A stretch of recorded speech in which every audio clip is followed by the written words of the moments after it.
Lengo kuu la kuchukua fomu na kuwania tiketi ya Chama cha Mapinduzi ili ni wakilishe jimbo la Kigoma mjini ni kuleta mabadiliko, kwa sababu mbunge aliyemaliza muda wake amefanya kazi yake nzuri tu sana. Mimi sina lawama naye, kafanya kazi nzuri, lakini kama unavyofahamu mahala popote pale kila kitu kinakwenda hatua kwa hatua. Nataka tuje tujazie, kuna mahala amefika, nadhani sasa ni wakati wa mapinduzi ya fikra ili tuweze kuleta mwamko mpya kabisa na msisimko mpya wa siasa na muendelezo wa shughuli za huduma za wananchi kupitia ofisi ya mbunge ama ubunge wenyewe.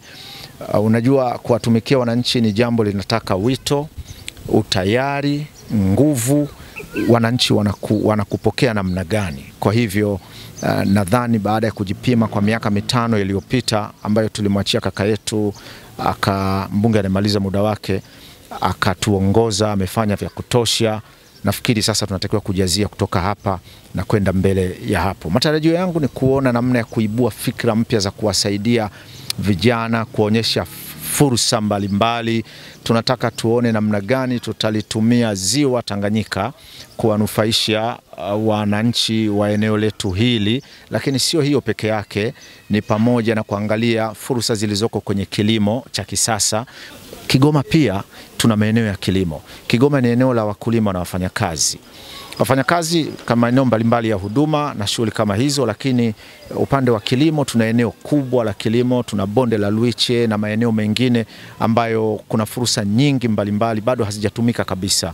Kwa hiyo tunadhani ni wakati mwafaka tuone namna ya kuita makongamano na shughuli mbalimbali za kuwa convince wafanyabiashara wakubwa, wawekezaji wengine, ili waweze kuwekeza Kigoma katika maeneo mbalimbali ikiwamo sehemu ya ziwani.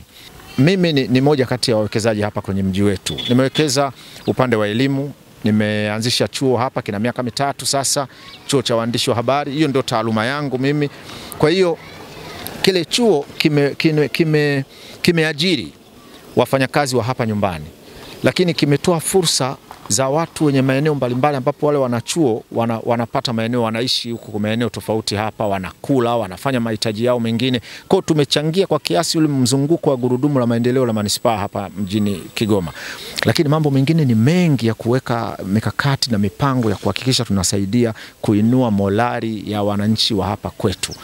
Serikali imefanya vitu vikubwa sana katika miaka 5 iliyopita, lakini tuna compliment vipi sisi watu wa hapa ili kunufaika na uwekezaji huo uliowekwa hapa?